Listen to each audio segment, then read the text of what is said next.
So in chapter 25, and Festus is the new governor of this area. He's appointed by the Romans, and he goes to Jerusalem, and there immediately the high priests and chief men of the Jews come to him and petition him to send Paul back to Jerusalem. But their very intention was to not even get him tried in Jerusalem, but to get him killed on the way. So they had this complete murderous intent towards Paul, towards God's anointed one. And it's a very similar situation to the one with Jesus, where again the high priests colluded with the Roman government to kill God's chosen one. And even though in a similar situation again here, even though Festus is trying to find fault, or being asked to find fault with Paul, just as Pilate was asked to find fault with Jesus. And as we shall see later on, Festus is unable to find any fault with Paul because there is none.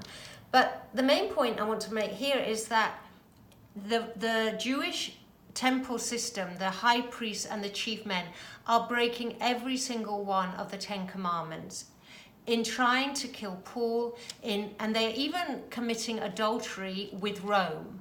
So Rome was not the friend of the Jews. It was not the friend of God.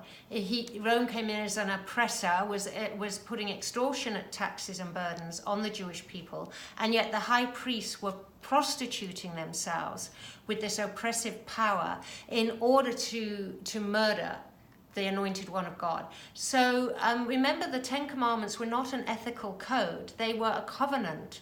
The Mosaic covenant was a legal contract between God and the people of the Jewish people. And as with any covenant, breaking the covenant had consequences. And God had warned them time and time and time and time again of the consequences of breaking the covenant. But they insisted on breaking it time and time again. And here we see again them breaking every single one in their hypocritical way in trying to accuse Paul. And the consequences were going to happen.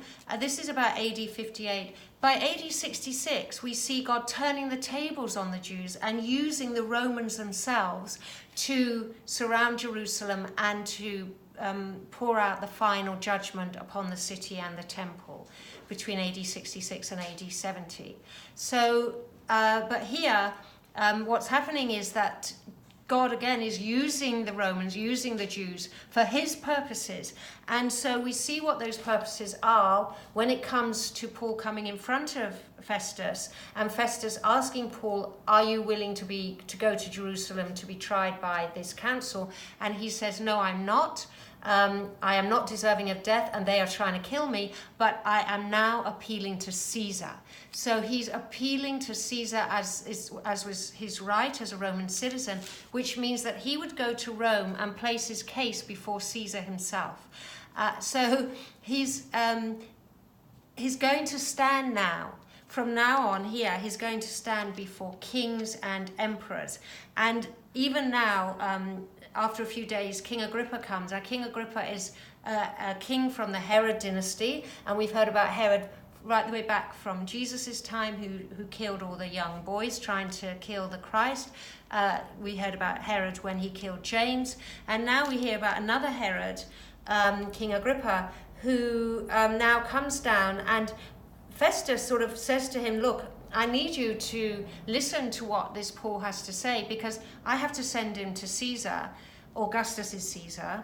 And I don't actually know what to accuse him of, because really he should be committed of a crime. To go and see Caesar, stand before Caesar and to be tried there, you need to have committed a crime. And they can't find a crime that Paul has committed.